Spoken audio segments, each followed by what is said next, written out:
and you take care of the people you love.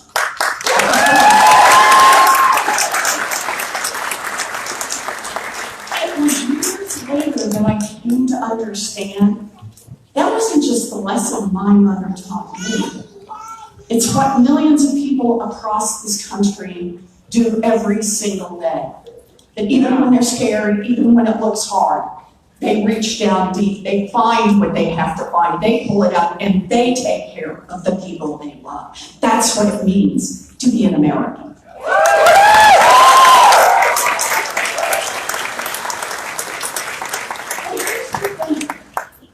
It was only years after that I came to understand. That story is also a story about government.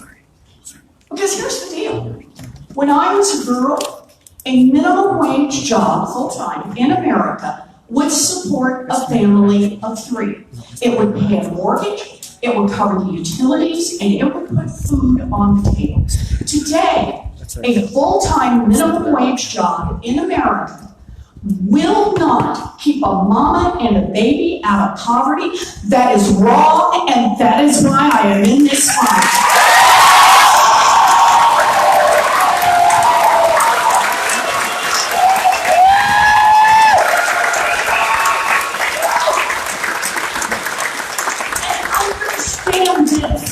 That difference is because of our government in Washington. Yes. When I was a girl, go back and check the records on this. The question asked when they debated whether to change the minimum wage was, what does it take a family of 3 to survive in America? What does it take to give them a toehold in America's middle class, a chance to build something solid going forward? That was the question. Today, I've been in those hearings, and the question is, where do we set the minimum wage to maximize the profits of a bunch of multinational corporations? Well, I want one that works for giant multinational corporations. I want one that works for our family.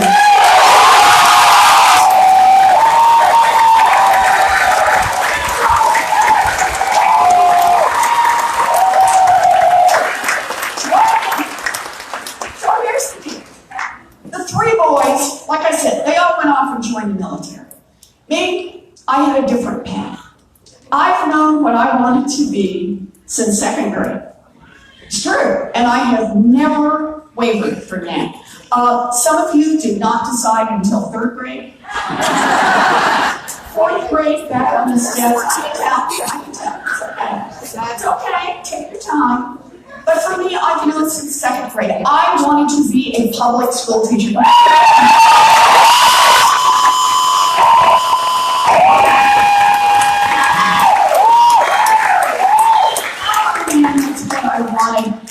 I want you all to know, I invested early.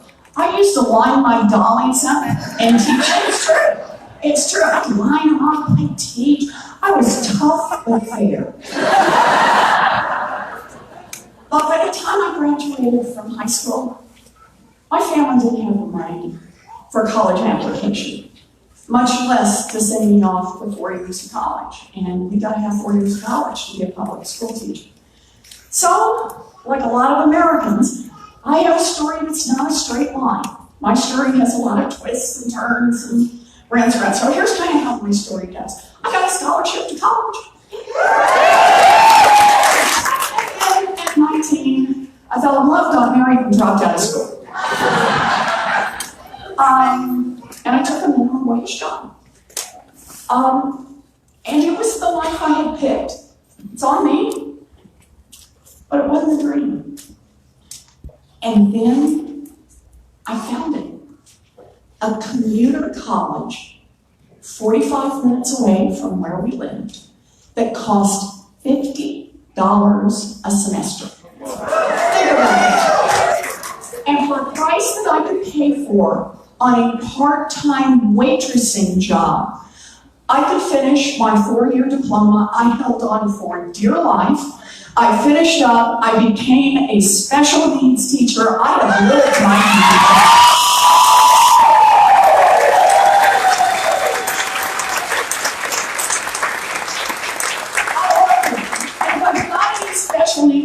teachers in here. You back me up on this. It is not a job. It is a calling.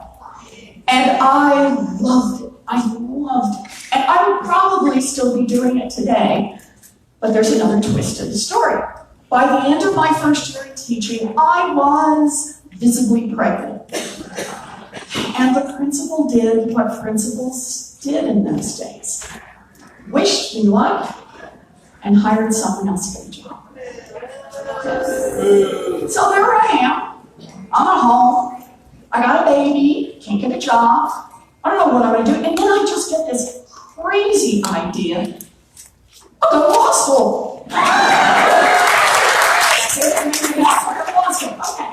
So I found a public law school, $450 a semester. We moved by this point. Found a public law school, and 3 years in law school, graduated from law school, visibly pregnant. You will discover a pattern to this. Graduated from law school, visibly pregnant, and took the bar and practiced law for 45 minutes. Not for me. So now I've got 2 little babies, and by the way, one of them is here with me. He's bigger now. Where are you, Al? Where'd he go? There he is! So actually, let me take this kind of off to the side. Alex has been my tech support since 2nd grade. And he has his own business now, but he's trying out a new gig, and that is support your mother when she runs for president.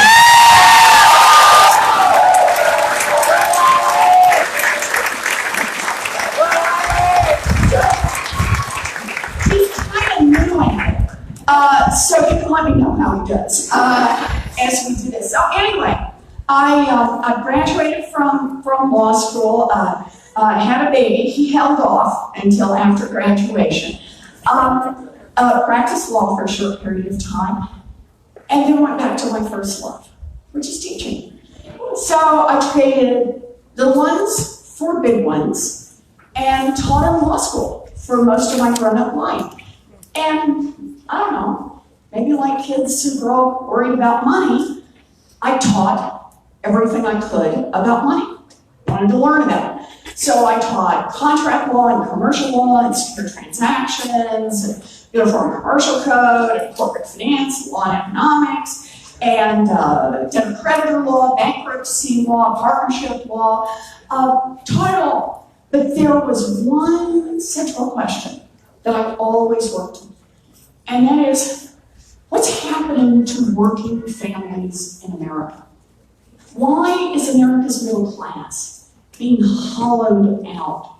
Why is it that people who work every bit as hard as my mother worked a generation earlier find the path today so much rockier and steeper? And for people of color, even rockier and even steeper.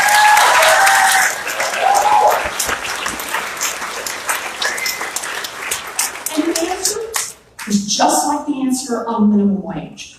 It's about who government works for. So think of it this way. We have a government that works great, works fabulously for giant drug companies, just not for people trying to get a prescription filled.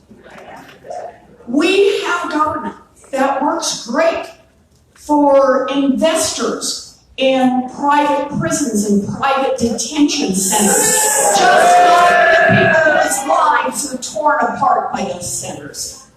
We have a government that works great, terrifically, for giant oil companies that want to drill everywhere, just not for the rest of us who are worried about climate change bearing down upon us.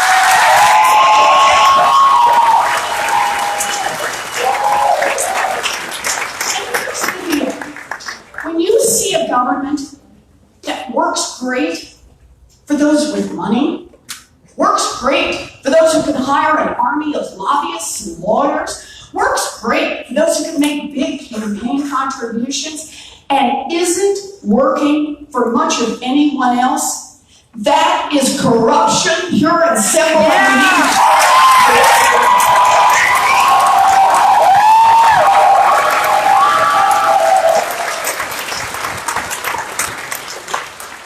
Because here's the thing.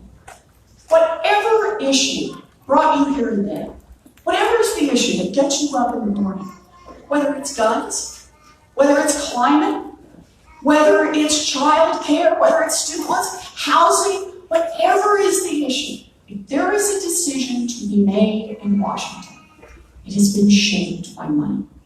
It has been influenced by money. It has had an exception, a rewriting, because of money. And actually, let me give you just one example. You go back to the early 1990s, and you start reading about it, and you see we were beginning to figure out about climate change. It's not perfect, science is not all there, but it's starting to come through. People are starting to collect the data and say, whoa, we've got a problem. This is a scary future ahead of us. And here's the thing, Democrats and Republicans are working together in Congress because nobody wants to see a catastrophe come down upon us. So they're working together and start to talk about the changes we need to make. What do we need to do? We need to strengthen the EPA. We need to do regulations. What do we need to do? And then along come the Koch brothers. Oh, I see you've heard of the Koch brothers. The Koch brothers and the oil companies, a few of the giant polluters. And basically get together and say, whoa, Congress is starting to talk seriously about this thing called climate change.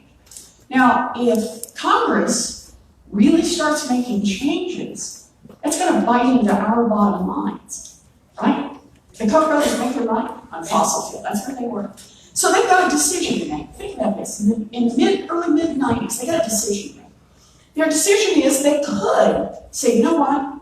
We're done with fossil. We're going to invest in clean and solar and wind. No, they don't do that. They could say, you know, instead of staying where we are, we're going to invest in carbon capture and clean technology. How to clean up the air, how to clean up. They don't do that. Instead, you know what investment they make? They invest in politicians. They invest in Washington.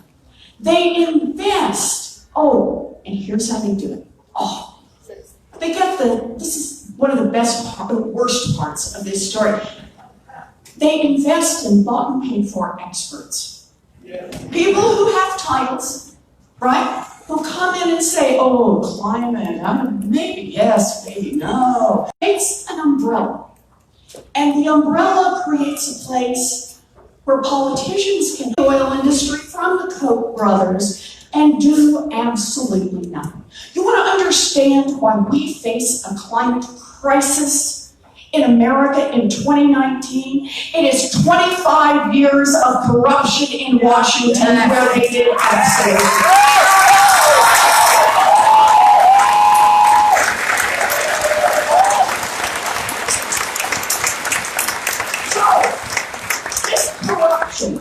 This corruption affects everything that's happening in this country.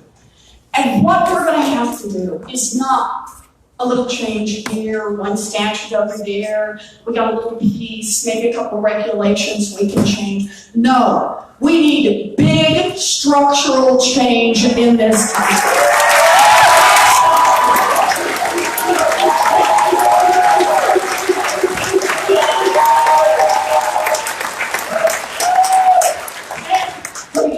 Some plans for that. Here's part one. We need to attack the corruption head on. And here's the good news. I have the biggest anti-corruption plan since Watergate. Here's the bad news.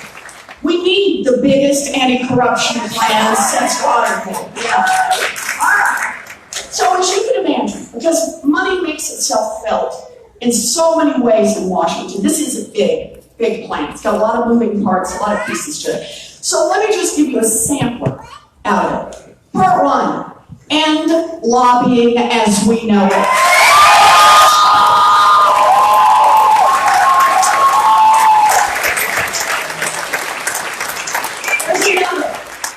Block the revolving door between Wall Street and Washington.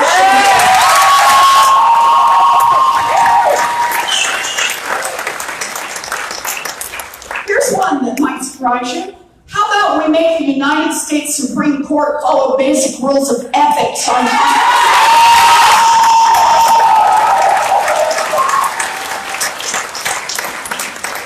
Okay, I could do these all day long. But I'm going to do just one more. Just one more. Here's one little root out some corruption. Anybody who wants to run for federal office has to put their tax returns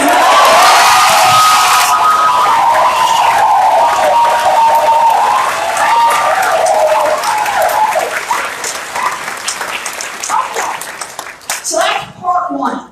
Part one is go after the corruption head on. Part two, we got to make some structural changes in this economy, right?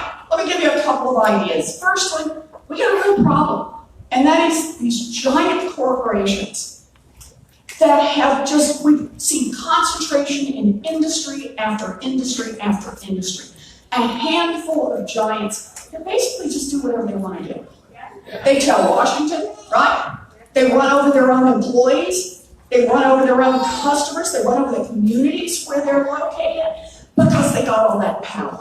All right, so what do we got to do? Well, one thing we've got to do is we need to enforce the antitrust law.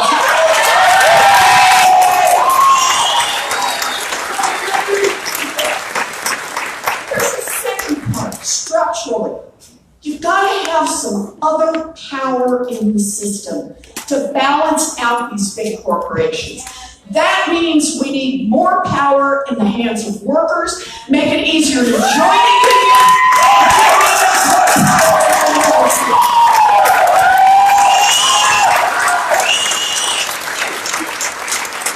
Unions built America's middle class.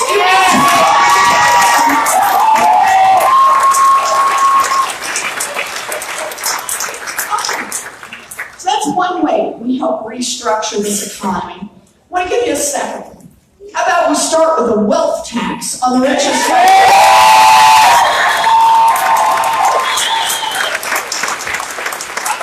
Here's the idea behind it. Your first $50 million free and clear. I see a few people relaxed. But the 50 millionth and first dollar, you got to pitch in 2 cents. And 2 cents on every dollar after, okay, on the great fortunes. And by the way, anybody in here own a home? You've been paying a wealth tax the entire time you've owned a home. It's just called a property tax, right? You pay it every year. My proposal is just basically to say, for the really richest of the rich, it's not enough just to do your real estate. Let's look at the whole package. The real estate, the stock portfolio, the diamonds, the Rembrandts, and the yachts.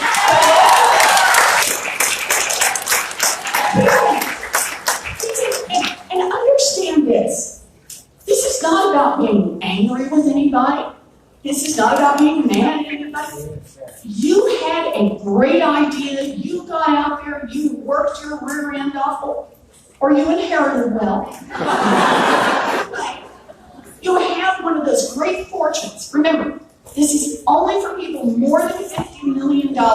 It's the top 1/10 of 1% in this country, 75,000 families. We say, look, you built a great fortune in this country. Good for you. Good for you. But remember, you built it in part using the workers. All of us help pay to educate. That's right. Yeah.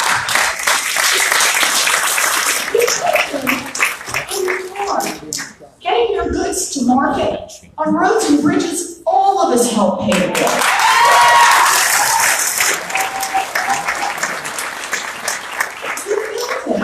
at least in part, protected by police and firefighters. All of us pay those taxes. So all we're saying as a country is you built a great fortune. When it's the really giant fortune, pitch in 2 cents so everybody else has a chance to.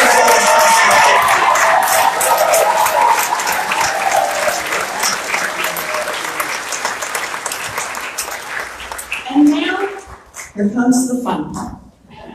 What can you do with 2 cents? Right? What can you? Oh, let's do it. Hold on. Hold on. Let's reveal these in pieces, right? All right, so what can you do with 2 cents? You're going to see why I call this restructuring the economy. For 2 cents, we can provide universal child care for every baby in this country.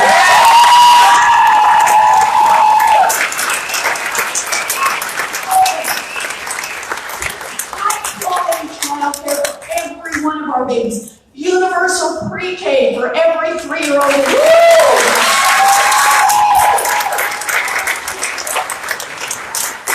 Oh, there's more. We can raise the wages of every child care worker and preschool teacher to professional levels altogether.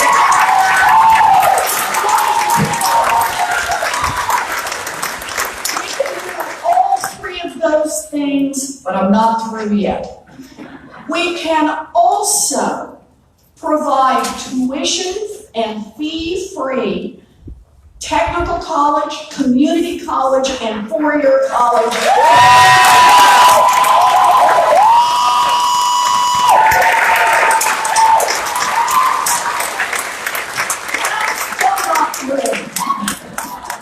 We can put $50 billion into historically black colleges and universities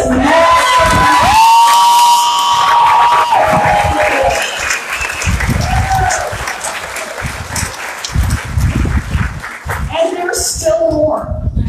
We can do all of that, and we can cancel student loan debt for 95%.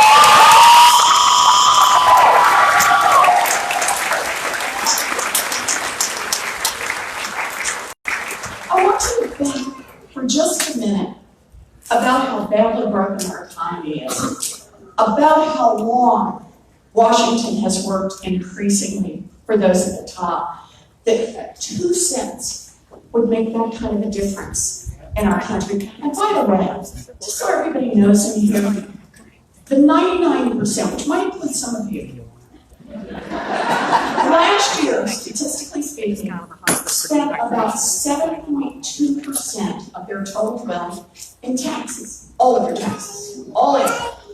The top 1% spent 3.2%. This is about a little basic fairness in this country. It's about our values. It's about not just investing in the billionaires. It's about investing in all of our kids. Our kids.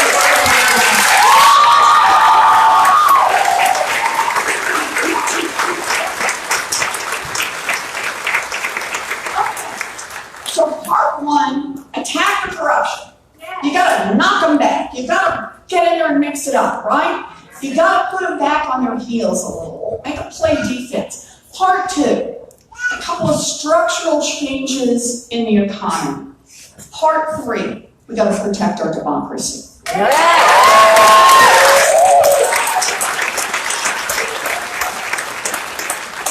where I want to start, I want to start with a constitutional amendment to protect the right of every American citizen to vote and to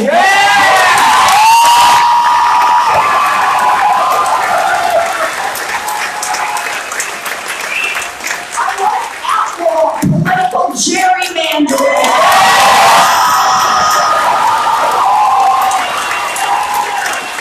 I want every voter suppression law in this country.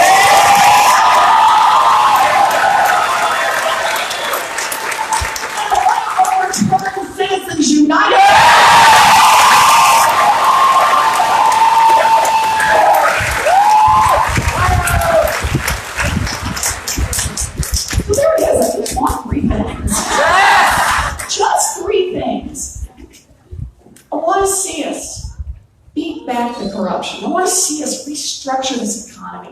And I want to see us protect our democracy. And here's the deal. For me, those are not three separate things. They tie to each other. And they tie to each other because for me, it's the heart of the best we can be as a country. It's about building opportunity. It's about building opportunity, a good education for every single one of our children. Yeah.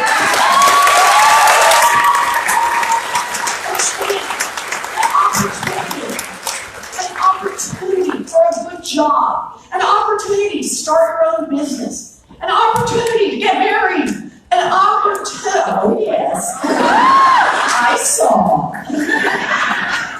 an opportunity to buy a home, an opportunity. Remember, I get it, it's not the same for everyone. I'm a special needs teacher. It may be an opportunity to live independently, but it's an opportunity. Because here's the deal. You want to know who I am? My daddy ended up as a janitor, but his baby daughter got the opportunity. The opportunity to be a public school teacher, the opportunity to be a college professor, the opportunity to be a United States Senator, and the opportunity to run for president.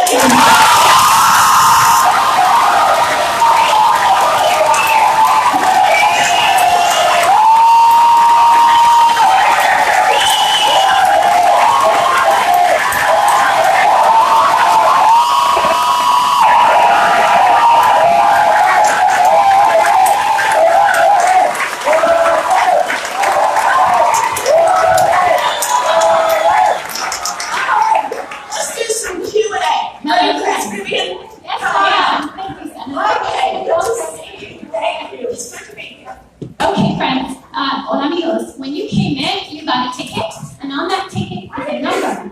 I'm going to call out a number, and we're going to take 3 questions right now because of the heat and the situation. The mics are going to be over here on the right, and over there at the bottom of the stack. If I call your number, it would be great if you raise your hand and say, persist, and fade away to one of these microphones.